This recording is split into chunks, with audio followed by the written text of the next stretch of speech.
Tahukah kalian apa sih makna Undang-Undang Dasar 1945 dalam sistem hukum nasional? Seperti apakah negara hukum itu? Lalu, bagaimana sistem hukum nasional di Indonesia? Simak video ini sampai selesai ya. Jangan lupa subscribe, like, dan komen.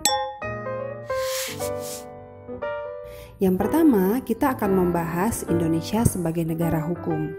Berdasarkan Undang-Undang Dasar 1945 Pasal 1 Ayat 3, negara Indonesia adalah negara hukum. Negara hukum itu sendiri adalah suatu negara dengan penyelenggaraan negara berdasarkan hukum yang berlaku. Jadi, dalam negara hukum, semua sendi kehidupan bermasyarakat, berbangsa, dan bernegara harus berdasarkan aturan hukum yang berlaku. Negara hukum itu sendiri memiliki ciri-ciri sebagai berikut. Yang pertama, adanya undang-undang dasar atau konstitusi yang memuat ketentuan tertulis tentang hubungan antara penguasa dan rakyat. Yang kedua, adanya pembagian kekuasaan negara. Dan yang ketiga, adanya pengakuan dan perlindungan terhadap hak-hak kebebasan rakyat.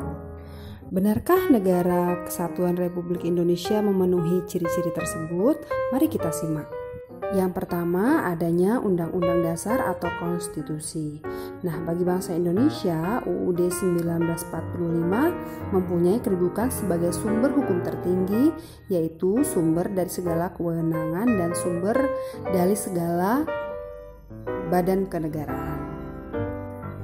Dalam kedudukannya sebagai sumber hukum atau norma, maka UUD 1945 bersifat mengikat terhadap pemerintah, setiap lembaga negara atau masyarakat, setiap organ negara Indonesia dan penduduk di Republik Indonesia.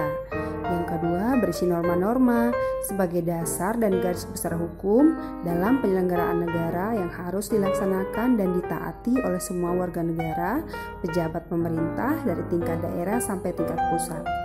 Dalam kedudukannya sebagai hukum dasar, UUD 1945 merupakan sumber hukum tertulis dan tertinggi di mana setiap produk hukum seperti undang-undang, peraturan pemerintah, peraturan presiden, dan perda, dan setiap kebijaksanaan pemerintah berlandaskan pada UUD 1945. Yang kedua, sebagai alat kontrol, yaitu mengecek apakah norma hukum yang lebih rendah sesuai dengan ketentuan UUD 1945. Yang kedua, adanya pembagian kekuasaan negara. Seperti kita tahu, pembagian kekuasaan negara itu dibagi menjadi legislatif, eksekutif, dan yudikatif. Legislatif itu sendiri contohnya seperti MPR dan DPR atau yang membuat undang-undang. Eksekutif itu sendiri adalah lembaga yang menjalankan undang-undang, misalnya presiden dan menteri-menteri negara.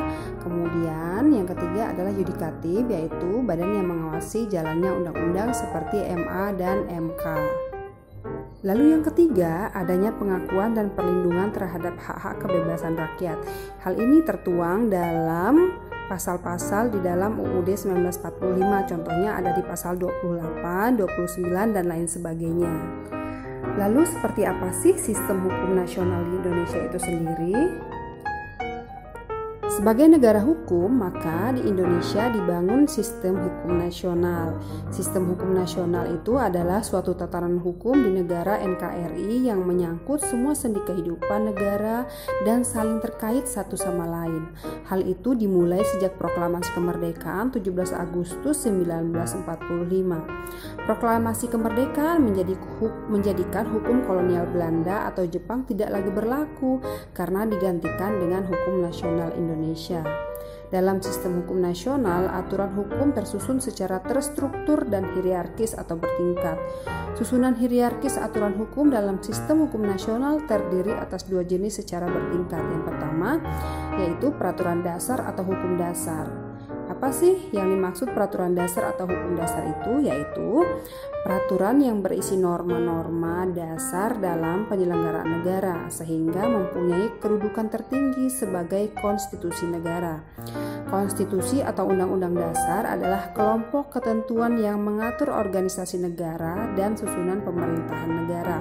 Hukum dasar diartikan juga sebagai norma dasar bagi pembentukan peraturan perundang-undangan yang merupakan sumber hukum bagi pembentukan peraturan perundang-undangan di bawah UUD 1945. Nah, wujud nyata peraturan dasar Indonesia ini dibagi menjadi 3. Yang pertama, naskah induk UUD 1945.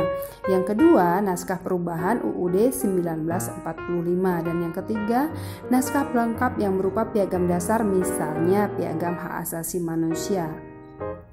Selain peraturan dasar yang sifatnya tertulis atau konstitusi, sebenarnya dalam suatu negara masih dikenal hukum dasar yang tidak tertulis atau konvensi. Misalnya, pidato kenegaraan Presiden Republik Indonesia di depan sidang paripurna DPR setiap tanggal 16 Agustus, sehari sebelum peringatan proklamasi kemerdekaan Indonesia. Yang kedua, ada peraturan non-dasar atau hukum pelaksana, yaitu peraturan yang dibuat untuk melaksanakan peraturan dasar yang dapat berupa undang-undang dan peraturan pelaksana di bawah undang-undang. Jadi, dalam sistem hukum nasional, semua peraturan hukum di Indonesia harus bersumber pada nilai-nilai Pancasila, yaitu ketuhanan, kemanusiaan, persatuan, kerakyatan, dan keadilan sosial. Hal itu karena Pancasila merupakan dasar negara Indonesia, sehingga Pancasila merupakan sumber segala sumber hukum negara. Lalu bagaimana sejarah perumusan dan penetapan UUD 1945 itu sendiri? Kalian bisa simak video sebelumnya, yaitu tentang sejarah perumusan dan penetapan UUD 1945, di mana dijelaskan mengenai BPUPKI, PPKI. Lalu simak juga tentang arti penting UUD 1945. Di sana dijelaskan tentang perubahan UUD 1945, kemudian membahas juga tentang amandemen. Oke, demikian penjelasan singkat saya mengenai makna UUD 1945 dalam sistem hukum nasional. Di video berikutnya, saya akan membahas kedudukan, sifat, dan fungsi Undang-Undang Dasar 1945 dalam sistem hukum nasional. Terima kasih sudah mampir di channel ini dan sudah menonton video ini sampai selesai. Saya Fitriani, sampai jumpa.